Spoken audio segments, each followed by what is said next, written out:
Well, I didn't know if I was going to review this. I'll talk a little bit about why in a moment. But yeah, yeah, we're going to start talking about this. The Last of Us. Now, I have seen the first 3 episodes now. The third one just aired last night. And I am going to touch on all three. I'm mostly going to focus on that third one because the funny thing is, I kind of already decided, yeah, I think I will start reviewing this. I'll tell you why I was hesitant in a moment. But then after seeing this latest episode, I'm like, okay, yeah, I definitely need to talk about this. So, the first thing, why didn't I jump on this sooner? Well, thing one was that I was dang busy. So that's the first thing. I've had a very busy last few weeks and weekends, so it just wasn't something I got to. And honestly, even aside from that, I have other reasons to be hesitant. Because I know how fervent the fan base on this property is.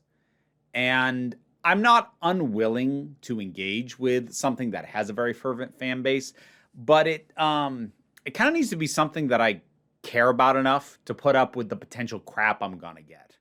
Obviously, I like Doctor Who enough to put up with nonsense. I like Star Wars enough to put up with nonsense. But I've learned the hard way with other stuff. Sometimes the amount of crap I get for not towing what is the accepted fan understanding of a property, something that I'm not going to bother to find out what it is before I give my opinion, then, the amount of crap that I deal with is just way out of proportion to how much I actually care about this thing. It's why I have not watched any more of Inside Number 9 after I reviewed the first series. Because, yeah, I got a lot of crap just because I did not align with apparently the consensus view on a lot of those episodes. And while it was a decent show, it was pretty good even, and I've heard very good things about the later seasons, I don't care about it enough to put up with that again. And I was pretty confident that there was a large chance that was going to happen with The Last of Us. So I told myself, going in, I'm only going to say something about it if I think it's really, really good, or if it pisses me off so much that I think it's worth pointing out what it's doing wrong. And I didn't think either of those was going to be the case. To reassure anybody, it ended up being the former. It is, in fact, really, really good. So anyone who was worried about that second one, relax a little. I should probably give some context as well, because I will not be reviewing this from the perspective of it as an adaptation of the game, beyond like a couple of token mentions of things, because I only played a couple of hours of the first game. There's a few reasons for that. The first one is that fully rendered 3D games with adjustable free roaming camera, they make me motion sick. They kind of always have to varying degrees if I played them for too long, but it's gotten to the point where it starts hitting me after 30 minutes, sometimes less, depending on the nature of the game. First person is a little bit worse than third person, but that was the first hurdle. But then I got to a section that was just annoying. Like, I wasn't having fun trying to get past this combat section. And I realized, between this and the motion sickness, I'm not enjoying this enough to put up with it. So I walked away. Doesn't mean I think it's a bad game. It's just why I didn't keep playing it. And that is probably something important to keep in mind, because if anyone's looking for opinions on changes, alterations, additions, I won't have them. I'm coming into this cold. So, with that all out of the way, let's start talking about The Last of Us. About the main extent to which I feel like I can compare it to the original games, at least as far as I got in them, is the games, by the nature of being mechanics focused, as most games need to be, there was way more combat than the story needed, and it's nice to see that dialed back. Because, I forget, it was like some weird trying to get through a warehouse thing. It was like the second or third major combat encounter in the game was where I just started getting annoyed with it. And I wasn't invested enough in the people by that point. And that entire combat encounter simply flat out isn't there. It's not in the story because it doesn't matter to the story, but it had to be there in the game because you have to interrupt the story with combat sections on a regular basis. Otherwise, people feel like they're watching a movie instead of playing a game. I've heard the criticism. I don't know if I shared it. I didn't play enough of the game to know, but I've heard the criticism of the game that this story wanted to be a TV show or movie and was actually kind of hampered by the necessity of having to inject things like combat sections as regularly as it did. And given my feelings of just having a little bit of relief that this is way less combat focused than even the bit of the game I did play, I'm inclined to think that that criticism is probably one I would have shared if I'd finished the game. I do think there's plenty of nods to the combat to give you a sense of the same sort of thing that evoked, the world being dangerous, the nature of the various dangers and hazards, even like some of the traversal and things that you have to do. Oh, we got to place a ladder. We got to go through this. We got to go through this inconvenience thing to climb up on that. Like, they do still have that. It's just taking up way less time because you only need to establish it once and then move the story forward. Whereas in a game, it's a core mechanic and you make people do it over and over and over and over again. That's, again, the nature of a game.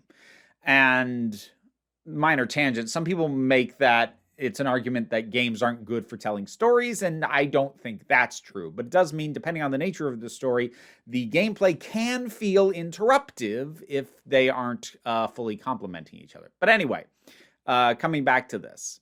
So we are dealing with a post-apocalyptic setting with what are effectively zombies. Like, they call them infected. They have a different origin point because it's a fungus that is doing this thing, and it is a fungus based off an actual fungus that exists, and as noted at the very start of the thing, is not transmissible to humans, but we know what it does to ants, and it is kind of terrifying, and that's a solid basis by which to build this. I also like that a big part of the state of the world is not the infected, it's what's left of the authorities. Whether this could be considered the U.S. government, I don't know. They're generally referred to in pretty vague terms, but there's definitely a heavy authoritarian hand. And under the guise of safety, controlling everybody very harshly, with curfews and death sentences for things like breaking curfew or leaving the quarantine zone at all, regardless of whether you came back infected or not. Breaking the rules will get you killed. So that honestly makes a lot of sense, because if enough of a ruling authority, whatever it may be, government, military, somebody who feels like they are in a position of power, put into a situation like this, yeah, this strikes me as the kind of solution they're going to take. There are going to be those who just feel that whatever power is still left, they deserve it because they had power in the old system. There are going to be others who are going to use it as an excuse to do horrible stuff they already wanted to do. And the show, at least at present, isn't really getting too much into the distinction of that. But the overall issue of, in a crisis, authority, if it doesn't protect people, and a lot of authorities ultimately don't when push comes to shove, then it's going to clamp down on them to protect itself while claiming to protect the people, which this is doing. We have the resistance established, the Fireflies, which we don't know a lot about other than they oppose the fascistic forces in power, which is taken as a default to be a good thing. We'll see where that goes. Even though I didn't finish the games, I know enough about some of the places the story goes that I'm kind of spoiled for certain elements or aspects or later twists. The show overall started clicking for me, honestly, better once we were past the first episode and more or less out of the section, that and a little bit into the second, pretty much out of the section of the game that I played.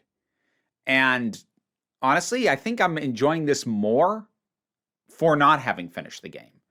Because once we were past the stuff where I'm like, yep, know this, yep, okay, I remember that. And got into stuff where, I know the general sense of what happened, but I'm not pulling as many specifics. I actually got way more immersed in the story. So I think I'm actually having, at least for me as a viewer, a better experience for not having played the games. The performances are all very good. Pedro Pascal does a very good job of playing someone who, well, he's alive because what the hell else is he going to do? That seems to be what just keeps him going. He's too stubborn to die, but he's too torn up. He's lost too much to care. But he still has an instinct to live, and he'll do that, but for what? For its own sake. Seems to kind of be the deal. I am also really liking Ellie. Bella Ramsey they're great. Wait, I'm just going to note this once, and I'll try not to dwell on it. Bella Ramsey is non-binary and accepts actually all pronouns, he, she, or they, and doesn't seem to really care. You'll notice that a lot of outlets, when they refer to him, they exclusively go with they. Arguably, that's to simplify things. Maybe it's just because those outlets think that if they refer to her by only one thing and have it consistently be the generally accepted non-binary pronoun, that it makes them look like better allies. I don't know. That's me being slightly cynical about it. But I will refer to the character of Ellie exclusively as she, because the character, at least by no indication that I have at present, is not non-binary, even though the actor is. So just something to knock out of the way. But yeah. She's a great character. I like her a lot. So she is just a really wonderful balance, because often one of the things that can hamper a post-apocalyptic story is a young kid, because you tend to end up with one of two things. Either you end up with a child character who is just as beaten down as the adults, which makes the world feel hopeless. Because yes, here's a younger person, hope for the future, but like if they're already as ground down as the adults in their life, what are we even doing? What are we trying to save? Why? Why bother? Or they are like so much oversold as like, oh, a beacon of light and hope, and they see joy in the world, and you overdo that so much, it's like, okay, do they not realize they're living in a completely destroyed society? It's like they were beamed in from a time when everything worked. And both of those are irritating for different reasons. Ellie strikes a good balance. She clearly has a very good understanding of how messed up the world is, because this is the world she was born into and has lived in. But she's also lived a little bit better than it seems like someone like Joel has, at least sporadically across her life. And so she can still have those little moments of silliness, of being just snarky for its own sake, of finding enjoyment in a sandwich, or remembering when a friend of hers told her about the arcade game Mortal Kombat. And that's a good balance. She's not excessively naive, nor is she so ground down that she doesn't seem to have a reason to go forward, because it's kind of important that she does. Otherwise, the story doesn't work. But it does. Decently written, very well performed. The general progression that we've got, the pace at which we are finding out more about the state of the world and also the infected. It was wise to like introduce the concept of what it was that was going to happen at the very start of the first episode, but not really properly give us a look at it until the second. That those things are creepy. And like, I'm generally someone who is with the idea of something moving under your skin. I hate that. So yeah, these things for me are quite effective as creatures, more so than your standard zombies, even though they are not functionally very different. There are tiny details that can hit different depending on what squidges you out, and stuff under the skin squidges me out. So episode 3. First of all, excellent use of Nick Offerman. Because, first of all, he's almost always great. But as much as I really ended up enjoying a League of Their Own last year, that was a poor use of Nick Offerman. Like, that felt like an underutilization of your Offerman. This is an amazing use of Nick Offerman. And it's funny because the little bits of the world that we've seen before everything went to hell have served a kind of a different purpose each time. Or I say before, in this case, tracking the story from the start of things going to hell up through now. In the first episode, it's giving us the idea of what it is that's going to be the problem, and we get to see what Joel's life was before everything was taken from him. In the second episode, we get to see the scale of panic that would have been instilled on those in authority, and how even people who weren't part of that authority but knew how bad this was going to be were prepared to say the only thing you can do is bomb everything, and give context so that when you hear characters say later, oh, this is when they bombed the city, it's not an abstract. You saw someone come to that conclusion who is not even the kind of person who would authorize it happening, but does believe it's the only thing that can be done. And that lends weight to that concept in a way that just saying they started bombing the cities doesn't and can't. And here, this episode's real important to this show. And not just because it's an amazing gay relationship, which it is, that it's depicting, but the fact that it's pretty common. Some post-apocalyptic stories forget to do this, but most apocalyptic stories will remind you of the world that was lost, be it through flashbacks or through characters talking about it. And they pretty much always refer to, the times before whatever event was. What's really important about this episode is showing that not all things worth preserving, worth protecting, worth holding on to, and worth loving were gone because the rest of the world ended. Bill and Frank found each other in this situation, and it was tough, and they went through hell. But it was a hell worth going through together, because they were better together, because there are still good things to find, even when so much has fallen apart. That's really important. And it was just balanced so well. Like just the way it even started, because I thought this actually might have been the episode that made me go, actually, I can't keep watching this. Because we lead into this entire flashback by seeing a mass grave. And we see this little bit of cloth. Then we cut into the flashback and we see that bit of cloth wrapped around a baby. And I remember thinking, if they're just going to linger on this and show this, I don't know if I can do this. But they didn't. They gave you a visual establishment to make it very clear what happened and who it happened to, but then focuses in on Bill. Because that is the story we're going to tell now. We're going to remind you of how awful things got and how early on they got that way. But then we're going to show you something beautiful. Not something perfect. Not something over-idealized. But something beautiful. Without things like this, again, a post-apocalyptic story runs the risk of seeming like it's not a world worth saving. And oftentimes a child is used to counteract that. Ellie kind of is that. But that this took the extra time to not only show us Frank and Bill, but to linger on them, to spend time with them, to flesh them out. To do that and show us that if this could happen here, there could be beauty and things worth saving anywhere. Not everywhere, but anywhere. They're still out there.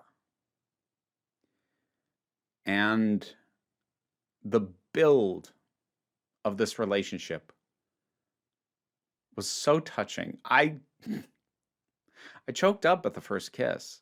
I don't do that generally. But the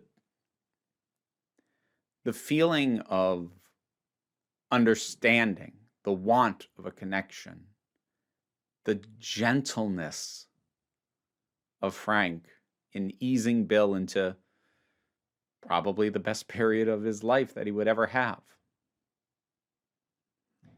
And it also mattered that we established that Joel knew them and was friends with them and cared about them.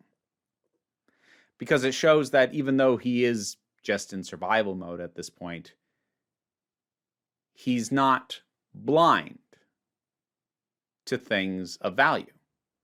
How much he values them, I'm not sure he's even going to be honest with himself about that right now.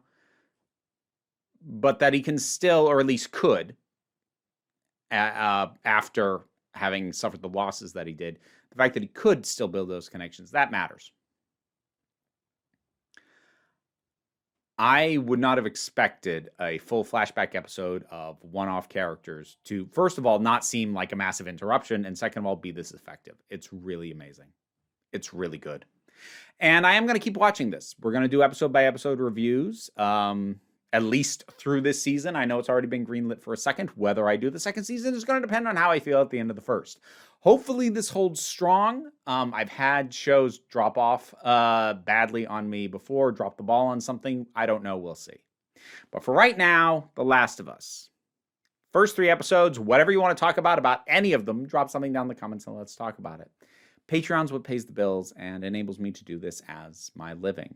Any amount that you can support me on that is of a massive help. But even if you can't do that, like, share, and subscribe, those do help me out as well. But don't worry too much about it. We take a relaxed attitude around here, so you can come on back next time you need a break.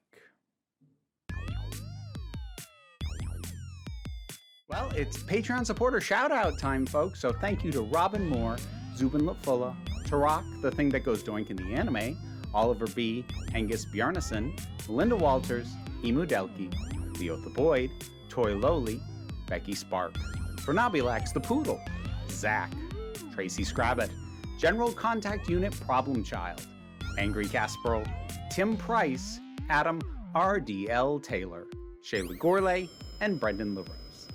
Thanks so much for your help. You can get your name read out too. Check out the rewards in the Patreon. Is that what they should do? Should they check the Patreon?